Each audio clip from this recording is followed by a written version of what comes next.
Hello everyone, and thanks for joining. We're going to give people a couple of minutes to join and get connected, and we're looking to start roughly 2 minutes past the hour.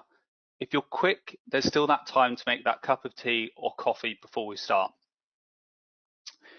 For those who are already settled, I'm going to cover some information on the format of today's webinar. This is going to be an interactive webinar. What do I mean by interactive? Well, throughout the webinar, we're going to have a series of questions, 3 to be exact, and these questions we're going to put to you, the audience, as me as your host, and for our presenters to give us all a virtual feeling of the room. The voting will be completely anonymous, and each answer you can select, if each question you can select multiple answers. It's important that when you do select your answers that you don't press the cross in the top right hand corner.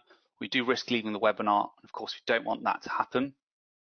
And it's also important to note that if you are accessing this webinar from a browser, that you may want to turn off any pop-up blocker to make sure that you can use the full functionality.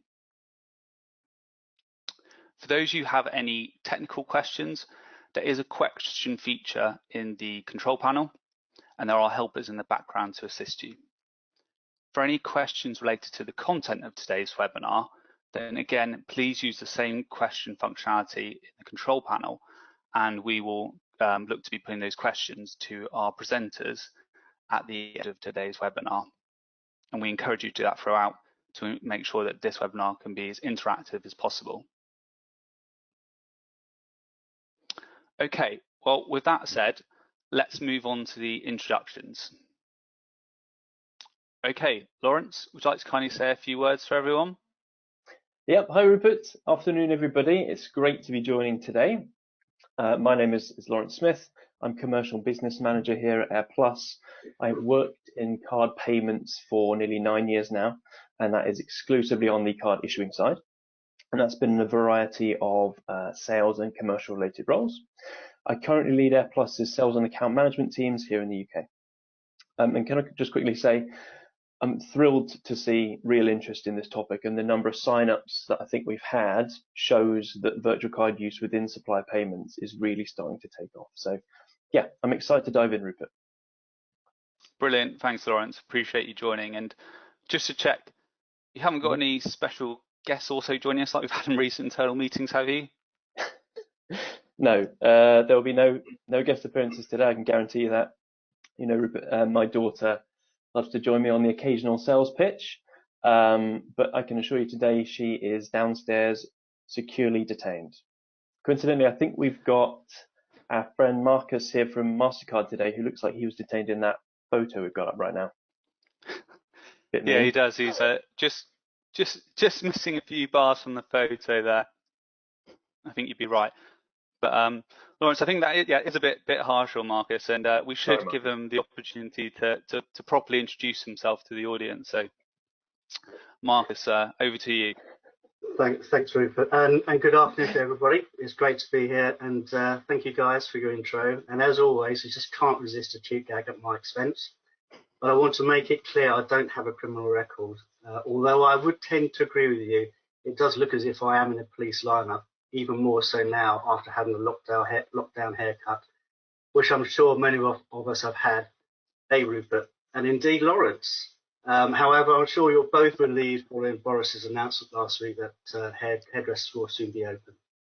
It just couldn't come soon enough for today's webinar, unfortunately. Absolutely. Yeah, I think based on my LinkedIn video last week and some of the responses I got from that, that's a fair comment, Marcus, so fair enough. Good. I like to be fair. Anyway, thanks again, guys. Anyway, my name is Marcus Holman, and I've been at Mastercard for 10 years. Prior to that, I was at American Express and Visa, and I've been in the card industry, specifically commercial card industry, for more years than I care to remember. I work within the UK&I commercial team, where I support a number of issuing partners such as AirPlus, who use Mastercard's innovative and market-leading products and services, which of course there are many, support the needs of commercial customers such as yourselves, to help all types of business spend, whether that's T&E or, as we're focusing today, B2B, where virtual cards have truly transformed and changed many companies' supplier payment strategies. And so it's a great pleasure to have been given the opportunity to talk to you today about virtual cards and support our good friends at AirPlus. Rupert? Brilliant. Thanks, Marcus, and thanks for the small sales pitch there as well. Appreciate it. As you know, I can't resist these opportunities. Well, lastly, we have myself, Rupert de Sager. I'll be acting as your host today. I've been working at AirPlus for just over 6 years now, focusing mainly on the onboarding of bring on board new clients, but also on occasion working with our existing clients, helping them to build their card programs. As well as playing the role of host, I'm also going to be playing a dual role as a virtual card novice. So I'm going to be putting questions to Lawrence and Marcus as we go on through today's content, just to make sure that whatever level you may be at with virtual cards, everyone can be on the same understanding when it comes to the content we're going through today. And with the introductions over, we're going to now turn off our cameras so that you can focus on the content of the presentation. And then when we go back to the Q&A at the end, we will turn on our cameras.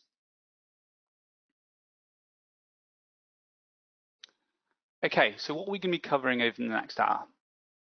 First of all, Lawrence is going to be giving us an overview of the current challenges that we're seeing procurement facing in relation to making payments. And then Lawrence is going to be looking at what types of spend that cards can be used for and what would the benefits be. And then we're over to Marcus to provide an overview of virtual cards from a Mastercard perspective. And then we're back to Lawrence, who's going to be looking at use cases from our customers within AirPlus with regards to using virtual cards for supplier payments, and also how you would go about generating one. Then I'll be wrapping up with some key takeaways, looking at the content that Lawrence and Marcus are going through today, and just drawing out a few points that I think a note for everyone to take home with them. And then lastly, we're back in with the cameras on and into a Q&A. Right, so Lawrence, over to you. Lovely, thank you, Rupert. Yeah, just a quick thought to get us started, folks. I'd said earlier how pleased I am to really see some traction with virtual card use in this area, and we really are. Just a couple of examples to throw out there. There's a MAG study we're going to cover later that projects virtual card growth to remain at 30% annually for the next 5 years. Another where Accenture expect spend on virtual to reach $355 billion by the end of 2022. And recently, BNY Mellon reported that already over 22% of AP professionals want to use or integrate virtual cards into their B2B operations. So it's fair to say that this is a hot topic already, especially amongst kind of procurement, finance professionals. And if this is your first webinar on the topic so far this year, I do not expect it to be the last. So why has there been this spark in interest? Well, first, and Rupert, you'll know this, we've already seen tremendous success with virtual card deployed in the travel space for low-cost carriers and hotels, where it solved some clear challenges around reconciliation, cash flow, security, etc. So what I think we're really seeing is customers realizing that those same benefits can be applied to other categories outside of travel, like general procurement spend. And for those joining today, if you think about your AP file and how I would expect your B2B spend dwarfs T&E, now more than ever, then you can just imagine the size of opportunity and potential impact that we're talking about here. So it's really exciting stuff, but let's start off by looking at what specific challenges are being faced in this area at the moment, Rupert. Yes, Lawrence. So this is where we'd like to put our first question to the audience. And what we'd like to understand from you is what needs have arisen in the purchasing department as a result of the recent changes in working practices, particularly over the last 12 months. So there's 5 options for you, and it is multiple choice. So is it the need for more automated processes, better control and monitoring? Is it cost reduction, improving working capital, or is it something else? If it is something else, then please feel free to submit that feedback in the same way that you would a question. It's really important for us to hear the voice of customers and everyone out there. So we'll just give people a few more seconds and then we'll go to the answers.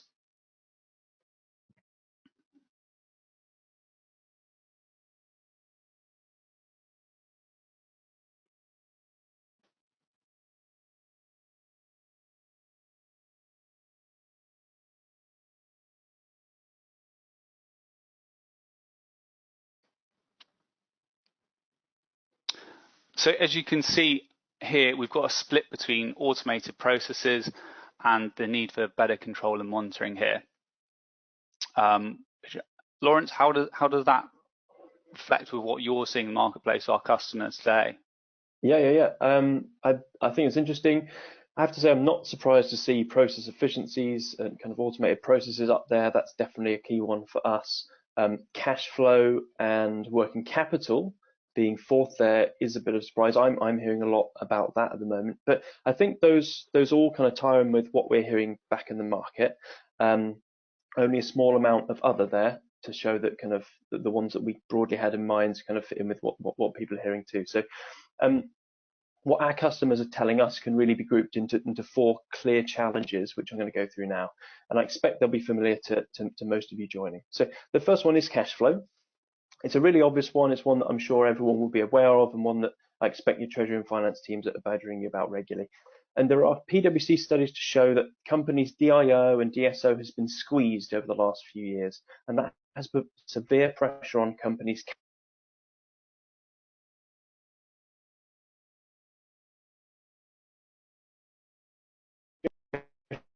to cash flow. The natural place to look is DPO and pushing out your payment terms. And that's where I see cards kind of fitting in. It's an alternative source of working capital. Pay your suppliers 60, 90 days later. Easy, that's that one dealt with. The second challenge, and this is a change to business operations we're hearing. So you can probably guess what I mean here is that it's fairly obvious to say the pandemic has forced businesses to operate differently, adjust business models, create new revenue streams pretty urgently. And we've seen customers have to switch from maybe on-site to delivery model, physical to online, or even here at AirPlus, and I'm sure it's the same wherever you are, that's meant moving the office or the workforce from the office to remote working very, very quickly. So I think every business has been affected in some way. And from a procurement perspective, that means having to shift supply chains, pivot to new suppliers and onboard those suppliers and set up payment methods as quickly as possible. So finding a quick, secure method of payment to help there, we're being asked to help with that very, very regularly. The third challenge is process efficiencies, which was our top answer earlier. And we found businesses are starting to realize that the cost of the PO process, especially for low value transactions, is too high. So there's a think tank in the US, the Center for Advanced Procurement Strategy, that found that the average cost of the PO process to be somewhere between $50 to $1,000. So in some instances, that means processing the purchase is costing 5-10 times more than the purchase itself. So customers are now asking, for that less strategic spend, what alternatives are available to cheaply manage my kind of long tail? Can I use card? Could I use an online catalog to help, for example? So we're finding more and more customers looking to streamline their AP process there, and that fits in really well with the poll that we just saw. And the last one is SCA, strong customer authentication, and it's one from customers thinking ahead to September when this regulation takes full effect. And just to illustrate, a common example of the challenge here is where a physical office or central office card perhaps is being used today, and after September, the use of that card is going to create problems because online transactions will have to be authenticated by text or biometric scan. So if you imagine you've got one purchasing team using one card, all the text going to that one mobile, that's not a good process for the team, and it's a nightmare for whoever provided that mobile number. So customers are now looking at any kind of alternative solutions to get around that and find that virtual cards can fill that gap. So there are clearly more challenges out there, as we've seen from your responses, but those are the common ones that we're hearing at the moment, Rupert. Brilliant. Thanks, Lawrence. Just one question. It goes back to the first point on cash flow. Could you just clarify the terms DPO, DIO, and DSO, just so that those terms are, everyone can be aware of what those terms mean? Yeah, I suspect most will know, but let's make it clear for everybody. So DPO, everyone really, I do think will know that one, and that is days payable outstanding. So that's how long a company takes to pay its suppliers. So obviously for a buyer, the longer the better. Then there's DIO I mentioned, which is days inventory outstanding. So that's how long a company keeps stock before it's sold. And then finally I said DSO, which is days sales outstanding. That's how quickly they get paid for that stock once it is sold. So those last two are kind of supplier metrics, so the shorter the better. And basically, together those three ratios give a pretty good indication of how a business's cash flow is looking. I hope that's a bit clearer. Absolutely. Thanks, Lawrence. Just wanted to make sure that was clear to everyone. Thank you. Cool. No worries. Great. So we know, cards can help with some of these challenges, but what type of spend, which groups of suppliers can cards be deployed with, and what are the payment challenges for each? Now, the diagram we have up here, I think, will be familiar to most of you. It shows a fairly typical view of a company's supplier spend with all the suppliers lined up along the x-axis by spend volume. So that's the light blue line. And then the number of transactions for those suppliers overlaid on the y-axis. That's the navy line with the hump in the middle. So if you imagine your entire AP file laid out like that in a row, it creates three distinct groups of suppliers that our procurement audience members today, I think, will know very, very well. And our feedback is that each of these groups have their own unique payment challenges, and there are different solutions to tackle them. So let's have a look through those three now. So on the left, let's start with that, the head. This is where most of your spend sits, where we have our strategic suppliers, our direct spend, relationships are closest with the suppliers. And here purchases are often high value, low volume. So your big chunky one-off payments. And our customer's payment challenge here isn't cost of transaction or process efficiency necessarily. Instead, it's how can I drive down price, keep supplier happy, and preserve cash where possible. And a little later, we'll cover how a card can help you do that. Then in the middle, we've got the body, the midtail. This is where most of your transactions here, that's the hump you can see. And these are kind of low, mid-value, but a very high volume of transactions to process here. And the payment challenge here for customers is reliability, speed, but primarily reducing that cost of transaction as much as possible. This is where we're seeing catalog and procurement platforms take off to help solve that problem.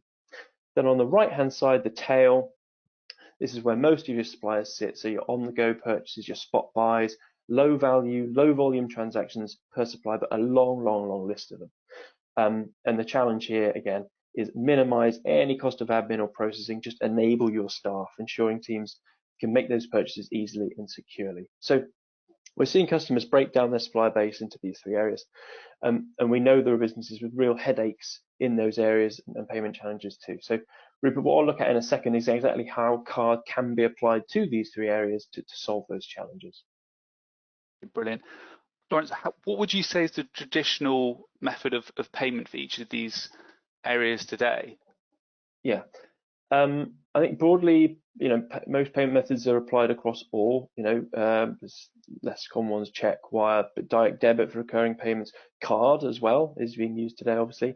But most common across all, I would say, is kind of BACS, faster payment, some form of ACH payment, traditionally at the end of a PO invoice process. So that, I'd say, is what is used most commonly. But I suppose the question today really is that lengthy process best suited for all spend, including that kind of mid to long tail? And I would probably say not in all cases. Just in the same way that card is great for mid to long tail, but it's not necessarily going to be appropriate for every big purchase made with a strategic supplier. The acceptance isn't always going to be there. And I think, actually, you asked that question, but I think there's a really important point to bear in mind today is that there's not necessarily one payment method that's going to solve all your problems. Like virtual card isn't a silver bullet for your entire AP file and every supplier. It's more about AirPlus working with you to identify where you can deploy card to generate most benefit across those suppliers. Brilliant. Thanks for that, Lawrence. I think it definitely clears up and gives a picture of today. Cool. So we'd now like to move on to the second question for our audience. And we'd like to understand, how are you currently paying for procurement expenses? Are you using commercial cards, be it a physical corporate card or virtual card? Is it a form of prepaid card? Are you using your own personal cards and then having to reclaim expenses? Or is it, as Lawrence just mentioned, is most common, typical bank transfer or form of direct debit? Or is it something completely else, be it maybe Bitcoin that apparently Tesla might be accepting soon? Who knows? Whatever it is, please provide us your feedback. We'd love to hear what you're doing today. Still see people submitting their votes, and it is multiple choice, so feel free to select as many that apply to you. just a few more seconds and then let's close the poll.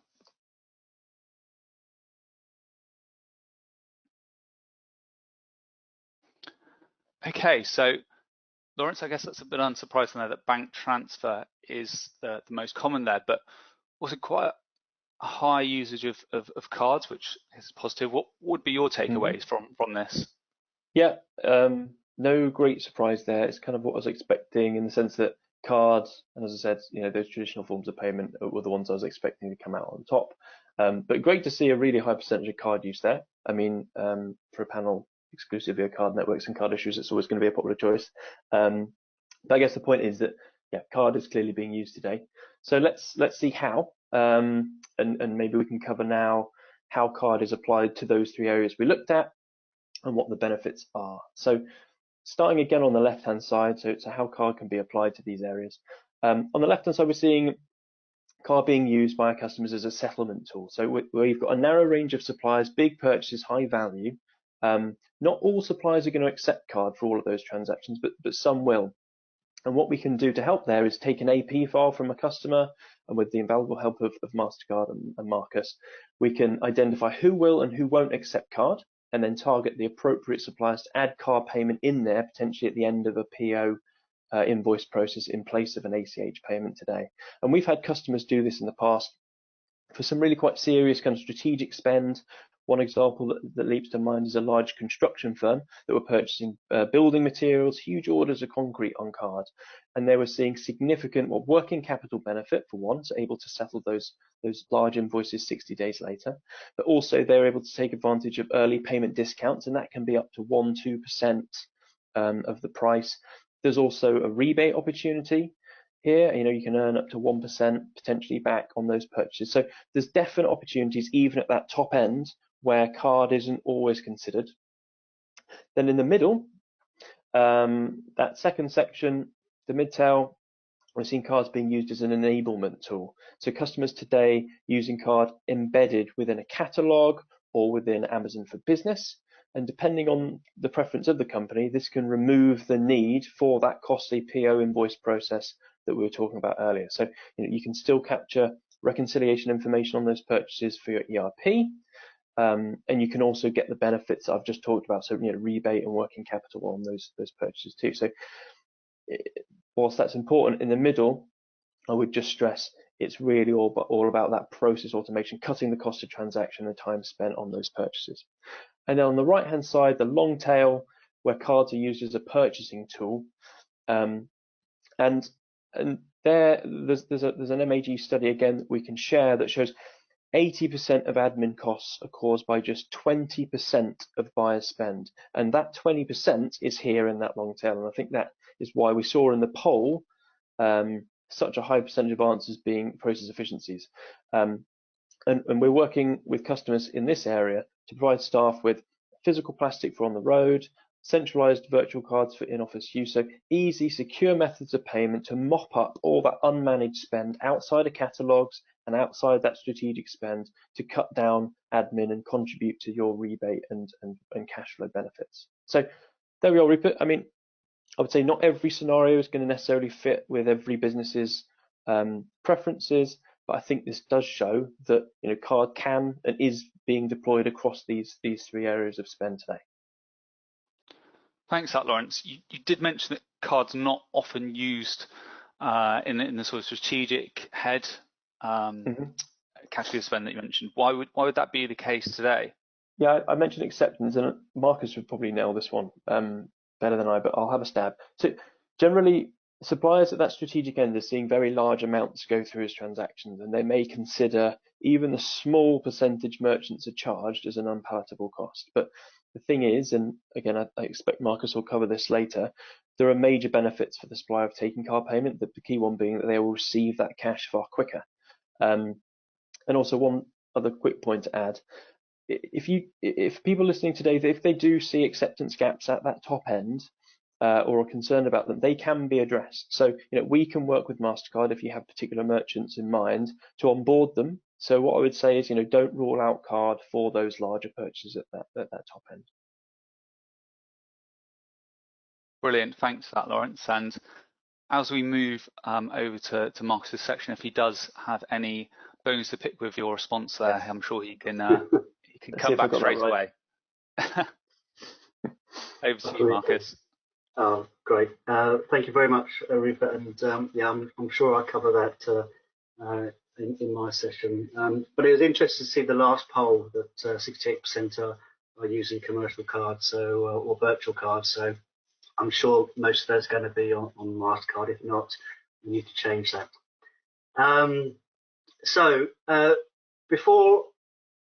Before we go on to talk about virtual cards, Lawrence has already spoken about the how and why cards are used to pay various spend categories. But before we do look at virtual cards themselves, we've already heard that virtual cards are not new, as they've been around for many years and increasingly used by many companies across a variety of industry sectors. And as Lawrence alluded to earlier, no more so than within travel, specifically within online travel agencies who were very early adopters. They immediately saw how virtual cards improve their cash flow, but also deliver process efficiencies as they handle thousands of supplier payments on a daily basis, addressing the hump which Lawrence referred to. And although travel volumes have been significantly impacted, virtual cards are now well established within the industry sector due to the benefits they deliver. And as Lawrence also mentioned, Lawrence has said an awful lot and is covering a lot of my area here. But there are many other categories where virtual cards could be used or are being used. And in the past few years, we've actually seen them used for tax payments as an example.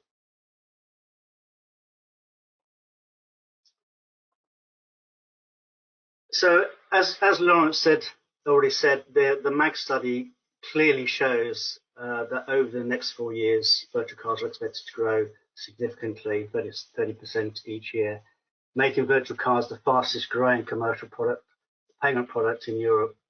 Unsurprisingly, corporate T&D dropped last year, and this will take a few years to recover to pre-COVID levels.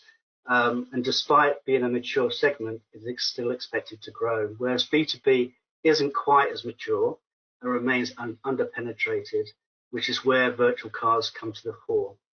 Online travel will continue to contribute to this growth, which will return once travel restrictions are eased, especially in consumer travel, which we've already seen with a spike in holiday bookings since the announcements last week.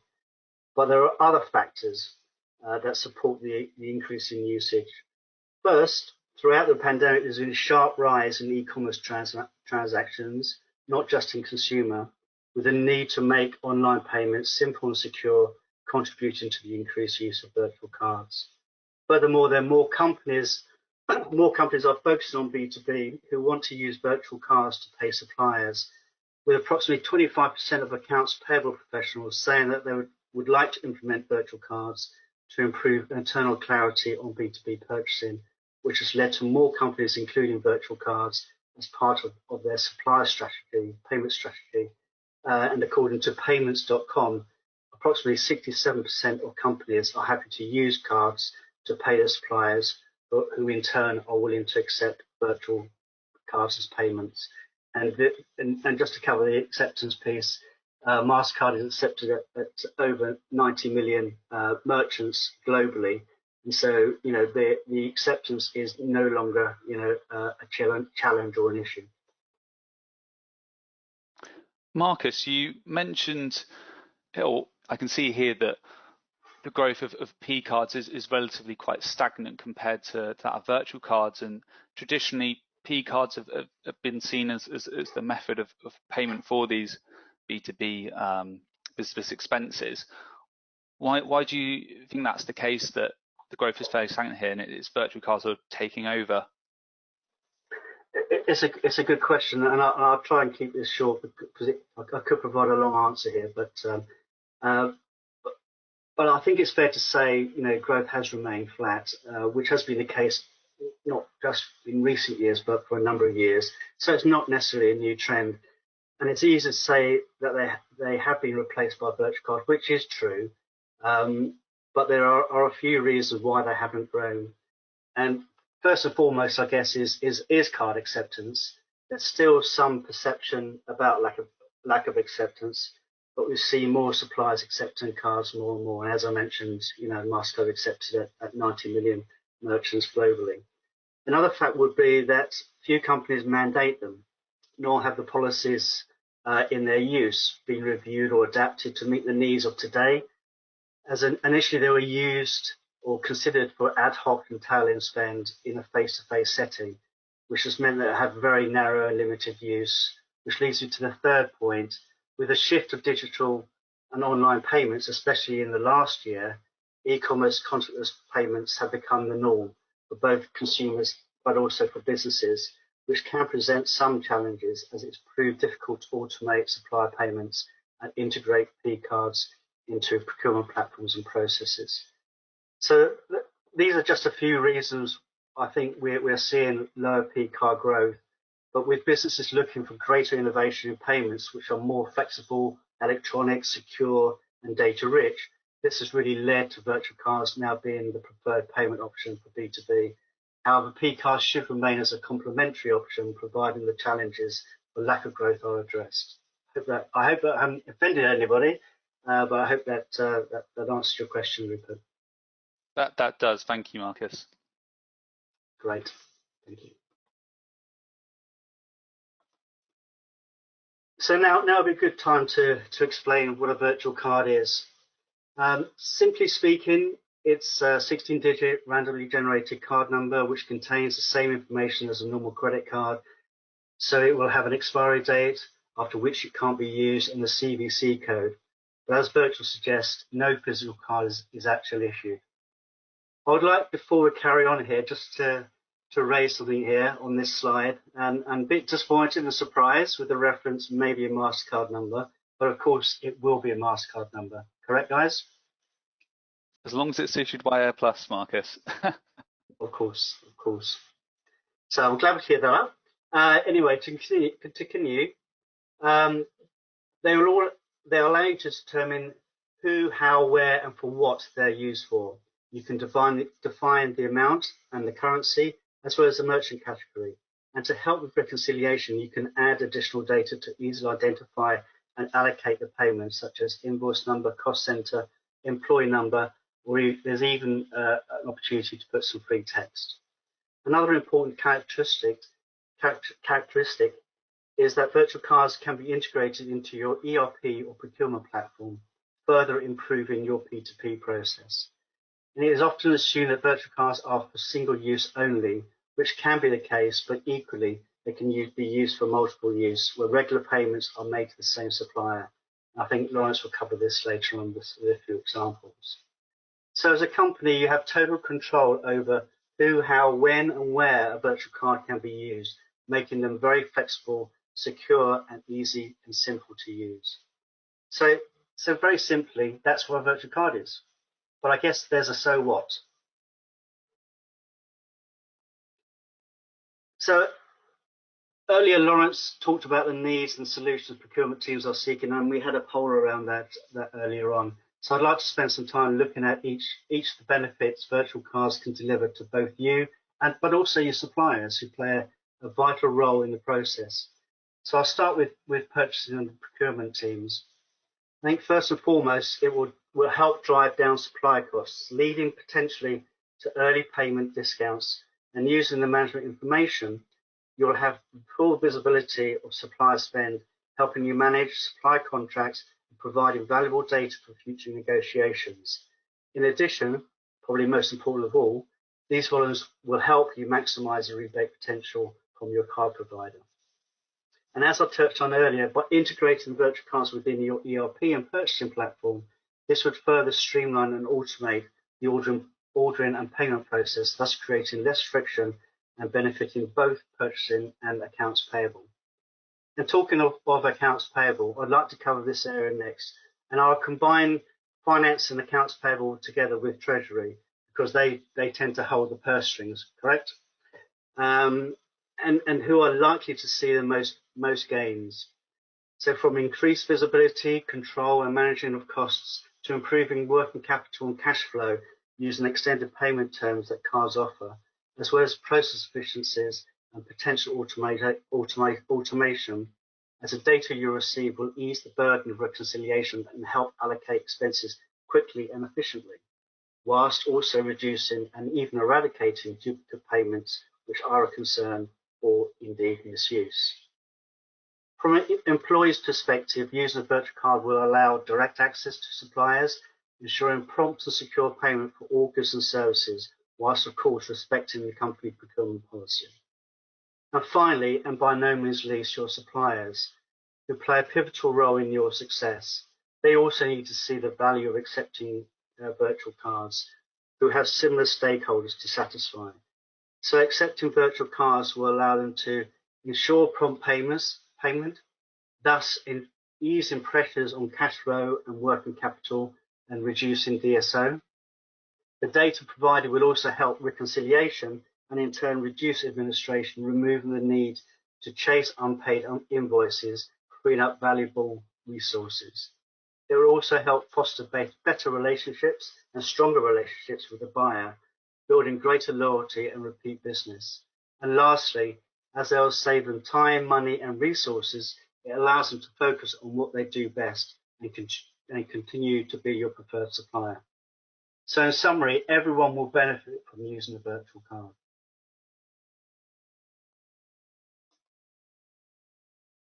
With this slide, I've tried to illustrate a very simple working capital benefit where it's been agreed to shift from ACH bank transfer to virtual card. In this example, I've used 60 days, which is a typical payment time frame, but it will depend on your policy and contractual terms with your supplier. So using ACH, you'll initiate a payment on day 60, at which time the funds will actually leave your bank account and then the supplier receives payment 2 days later. Using a virtual card, you could, and I emphasize the word could, pay the supplier 30 days earlier. You're probably thinking, why do I want to do that? The answer is that although you're paying on day 30, by using a virtual card means that you can take advantage of the extended credit period that card payments provide.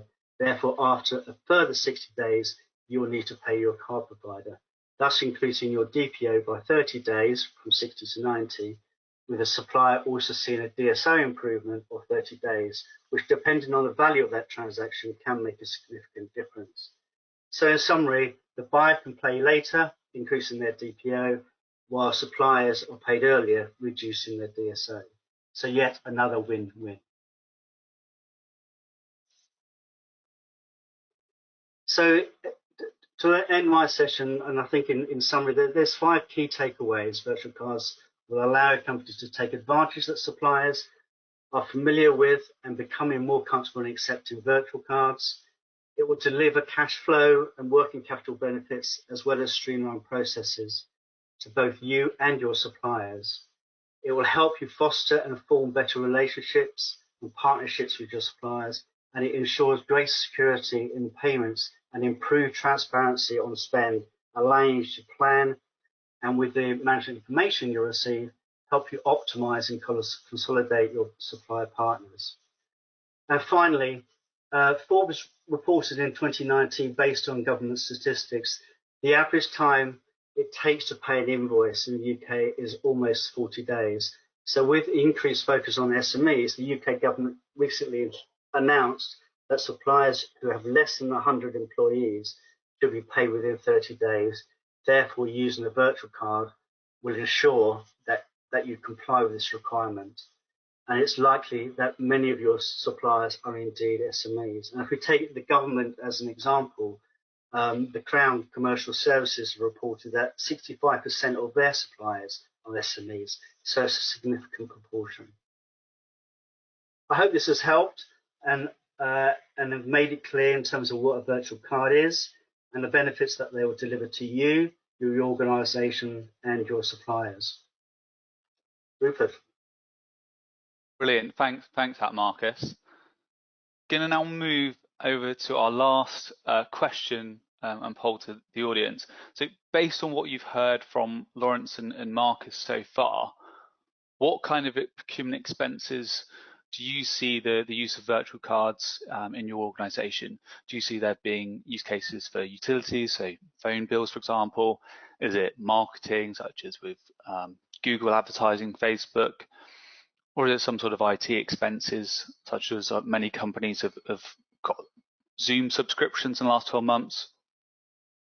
Or is it looking at purchasing online training to help the development of staff internally? Or is it something completely else? As mentioned earlier, all these questions are multiple choice, so select as may apply to you. And if you do have other areas that you see the use of virtual cards being applicable in your organisation, please do submit that feedback via the question panel. And this is also a good time to also mention that not to forget to submit questions via the question panel for the Q&A, which will come later. I've already seen a few questions come in, which is great, but the more the merrier to make sure that we really do get the chance to put Marcus and Lawrence to the test. So just give people a few more seconds to answer, and then we'll go to the results.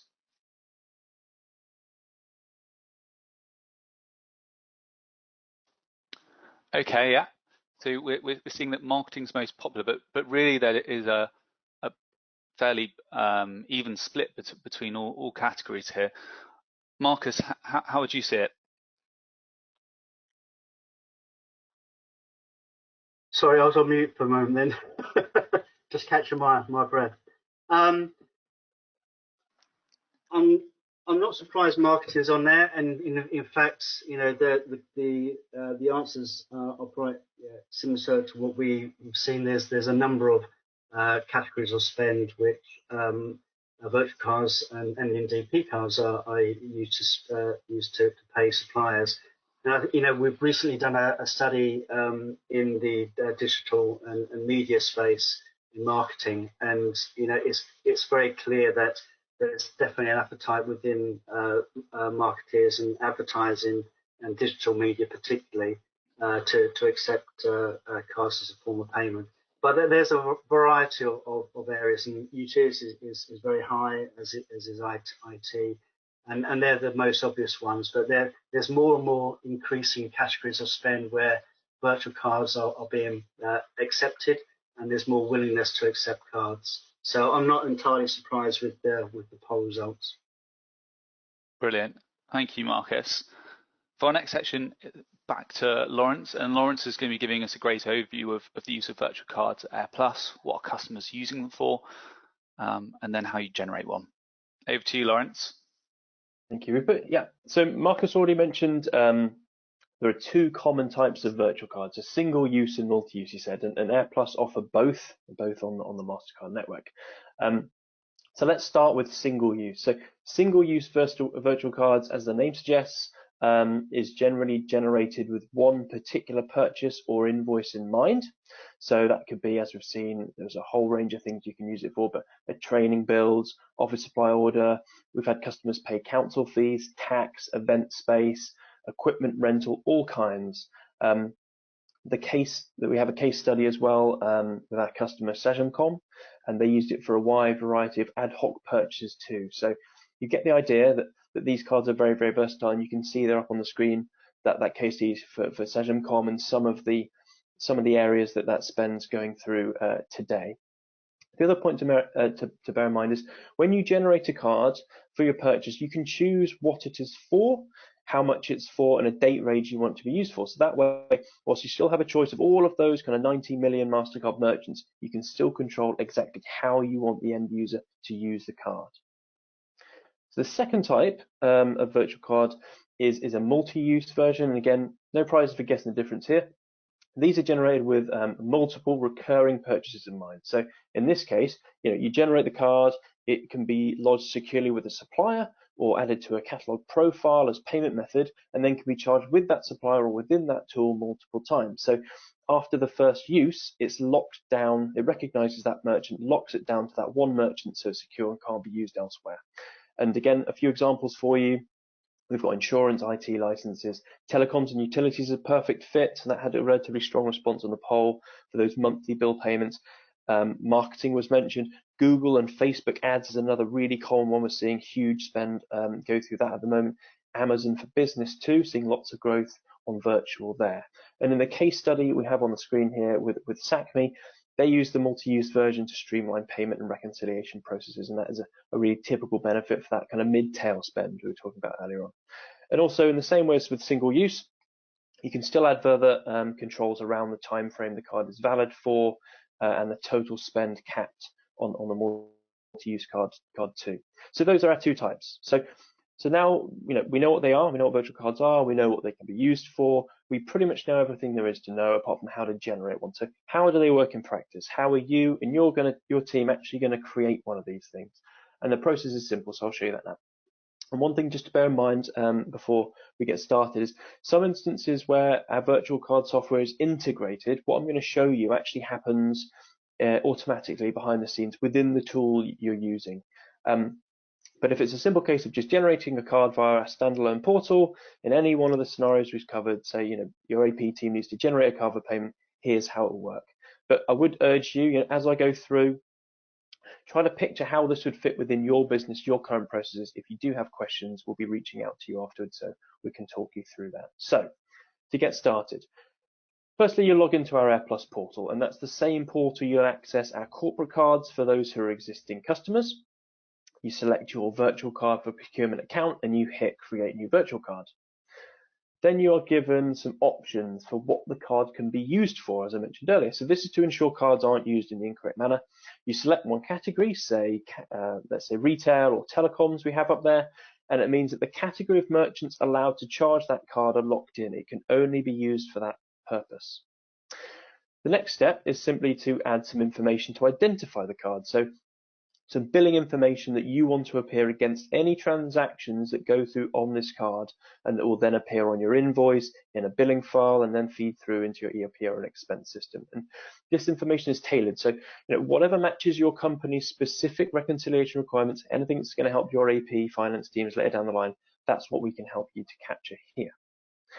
Then the next step is to add some controls, which I talked about. So validity, currency, and the important one, maximum card limits. You add that at that stage. And then the next step, we talked about earlier SCA, if you remember, some potential problems with physical cards that might cause. So just to make clear, our single-use virtual card product is exempt from SCA, so there's not going to be any authentication required. But our multi-use version, which is what we're talking about and generating in this demo, as it allows more authorizations to ensure security, it does require SCA authentication, but only for that first use at a merchant. So after that merchant, that first use, it can be whitelisted and then future purchases won't require authentication. So for those multi-use card generations, this stage here, this step here is where you pick the phone and email details you want that one-time passcode to go to authenticate that first transaction. So you make that selection. The next step, you just double check the details that you have entered already and you hit confirm at the bottom there. Then prior to receiving that first card, you were requested to validate the raising of that card with a one-time passcode to an email or phone. And this will go to the details of whoever's logged in. So again, there's no danger of this going to the wrong person or to a stray mobile phone somewhere. That goes to whoever's logged in. And also once that first card's raised, you won't be asked again for that session. So if you have a batch of cards to create, don't worry, you do not have to authenticate that every single time. It's just that first use. So you enter that in on the next page, you hit confirm, and there you are, you've got your card. And that's ready for use. So it can be downloaded into PDF, encrypted, sent via secure mail to the end user. They can then use it with a supplier for regular purchases. You could just lodge it straight into a catalog payment profile to be used over again. Any other uses that we've talked about already in the webinar. So let's say you've done that, and let's say you've put a few purchases through, and then at the end of the month, you'll get an invoice and a billing file, and that billing file can be generated in a format, any format that suits you. And the file will include all of your transactions that have gone through on the card and the line item detail that I talked about earlier that your team needs. So if you entered cost centers, department codes, PO numbers, those are captured and then appear on your billing file. And then we can automatically feed those into an ERP or an expense tool. So that reconciliation step for you is made much easier. So that's pretty much it. So that's kind of the full process from card creation to settlement and a little bit of reconciliation at the end there too. But I did go quite quickly there. Is that clear, Rupert? Yeah, Lawrence, I thought that was covered well by you, so thank you for that. And Cool. any questions I did have, I'm going to say for the Q&A to make sure we get as much chance for the audience to grill both yourself and Marcus. Makes sense. So with Lawrence's section over, we're now on to the key takeaways. And I'm going to be covering just a summary of what we see as the key takeaways based on the content that you've heard from both Lawrence and Marcus. Firstly, using virtual cards, Lawrence and Marcus both demonstrated the possibilities to improve your cash flow. With the example that Marcus showed earlier, you could also share those cash flow benefits with your suppliers. Where they are shared with your suppliers, you can obtain early payment discounts as well as just benefit from sheer cash flow itself. Secondly, we've shown that virtual cards offer simplicity and should be considered as an excellent complementary payment solution that you can use anywhere that Mastercard is accepted. And Marcus has mentioned that the Mastercard accepts over 90 million merchants worldwide, and that's only a figure that's growing. And also, using cards, you can make payments in multiple currencies, which can cause challenges when paying by other methods. But as Lawrence mentioned earlier, it's important to note that virtual cards aren't the silver bullet. It isn't the method to replace all of your supplier payments, but it is a way to be a complementary piece to your payment set of tools where virtual cards are accepted. And lastly, security. You can benefit from a high level of security because you have the user-defined controls against each card. As Lawrence just shown, through the process, you can define the limit, the card validation period, even narrow down the currency in merchants that any card can be used with. And you can also then track any of those transactions 24/7 using the AirPlus portal, so you can scrutinize those payments. So thank you to everyone for listening and participating in today's webinar by answering the polls, submitting your questions. We're now going to move to the Q&A. So cameras on Marcus and Lawrence.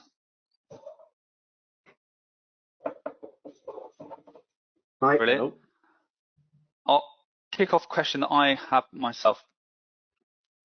What's the key next steps and actions that you would both want people to go out and do after listening to today's webinar? Yeah, I'm going to jump in there if that's okay, Marcus.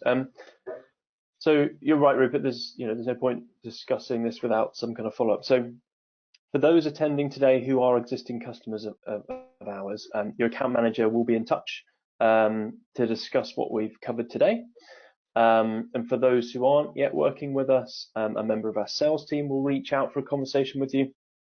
And what I expect those conversations really to cover will be, what challenges are specific to you and your business. Identify what areas of spend you'd like to address and where benefits will be most impactful for you. And as I said before, we could do that by potentially analyzing an AP file. But I guess the end goal really would be to work with you to build a business case with clear financials for you and your stakeholders to consider internally. So that's where I think we'd like to get as a result of today. Yeah, and if I can just add on that, as always, Lawrence, you do a great job in talking about the next steps, which obviously key for AirPlus. But I think from my perspective, I think it's having that early conversation with the finance teams and accounts payable, whoever, as I mentioned, are going to see the majority of the gains there. And as Lawrence referenced, providing an AP file or an invoice file that can be analysed, to identify certain categories of spend and provide some sort of hypotheses around sort of supplier targets. And we have a number of tools that we have, and again, a plug from Mastercard.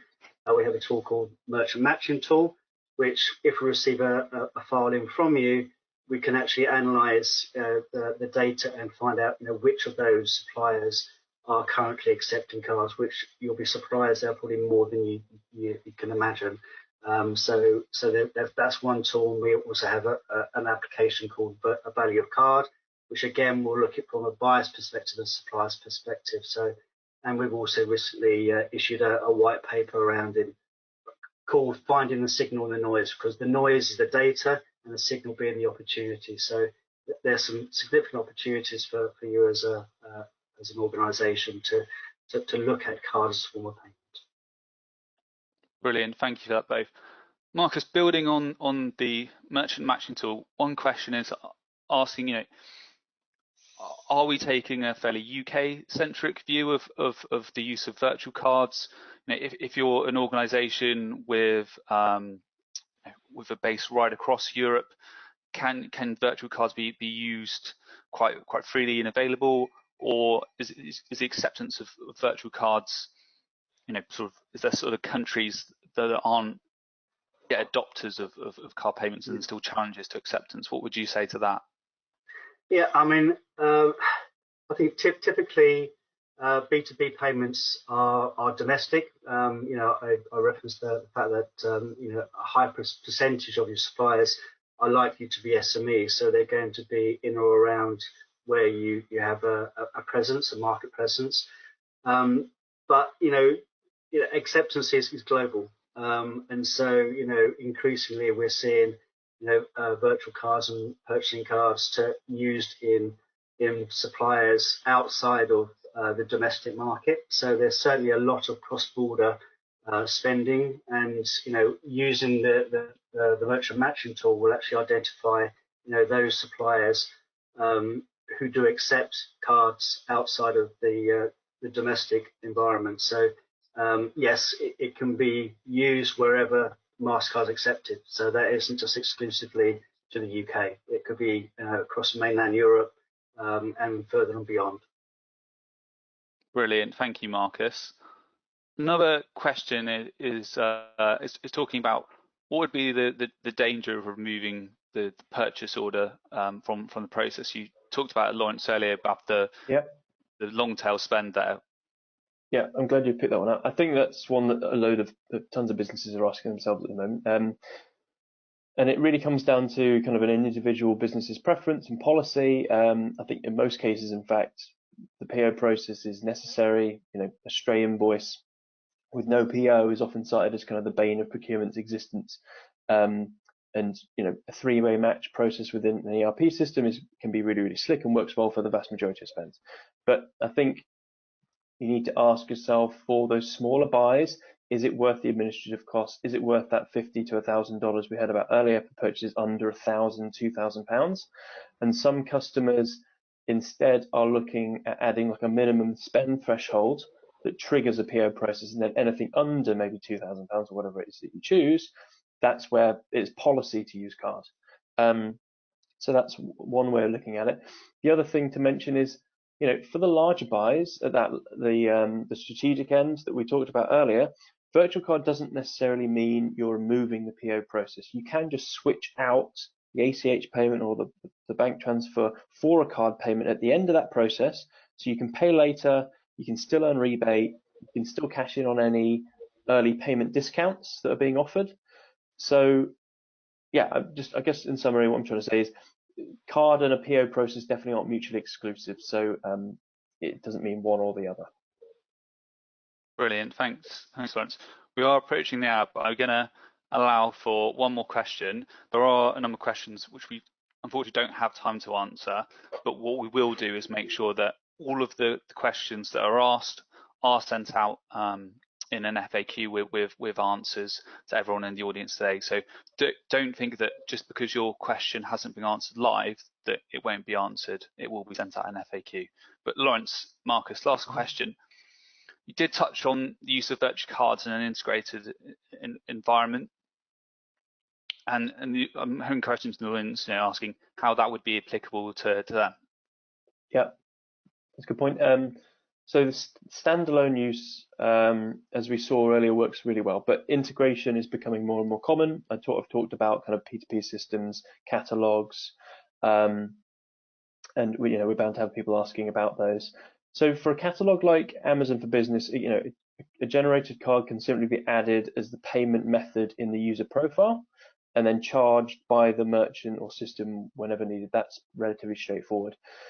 For a more complex integration, for like a P2P system, if we have customers tuning in today who already work with P2P systems or catalogs, or you have one in mind, please do come forward to us for a discussion about that, because we can see if A, we work with them already today, and if not, whether an integration would be feasible.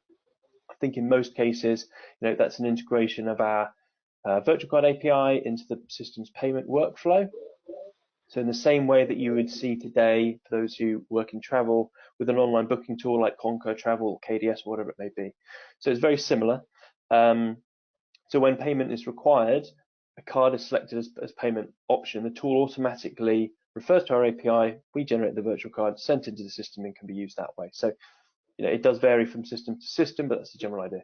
But yeah, I would encourage customers. Absolutely, it's something we can look at. Please get in touch if you have a particular system in mind, and we can see what we can do.